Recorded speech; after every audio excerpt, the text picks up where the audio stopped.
Welcome back. దేశ రాజకీయాల్లో సంచలన పరిణామాలు చోటు చేసుకుంటున్నాయా? పుష్కర కాలంగా తెలంగాణ ఉద్యమాన్ని నడపడంతో పాటు 10 ఏళ్ల పాటు రాష్ట్రాన్ని పాలించిన బీఆర్ఎస్ ఇక చరిత్రగా మిగిలిపోనుందా? ఆ పార్టీని బీజేపీలో విలీనం చేయడానికి అధినేత కేసీఆర్ సిద్ధమయ్యారా? అందుకు బీజేపీ పెద్దలు అంగీకరించారా? లేక రాష్ట్రానికి చెందిన బీజేపీ సీనియర్లు అడ్డుపడుతున్నారో? అసలు విలీనం చేయాల్సిన పరిస్థితులు గులాబీ పార్టీకి ఉన్నాయా అంటే అలాంటి అవసరమే తమకు లేదంటున్నారు ఆ పార్టీ నేతలు.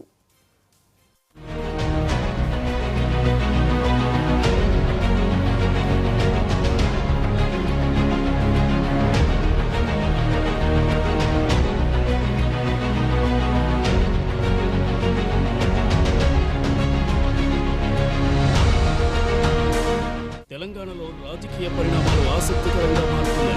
అసెంబ్లీ ఎన్నికలకు ముందు బీఆర్ఎస్, బీజేపీ నేతల మధ్య మాటల యుద్ధం బాగానే జరిగింది. ఒకరిపై ఒకరు తీవ్ర విమర్శలు కూడా చేసుకున్నారు. అనేక సభల్లో మోదీని టార్గెట్ చేశారు కేసీఆర్. మరోవైపు బీఆర్ఎస్, బీజేపీ ఒక్కటేనంటూ కాంగ్రెస్ నేతలు కూడా ప్రచారం చేశారు. అయితే ప్రస్తుతం పరిస్థితులు మారిపోయాయి.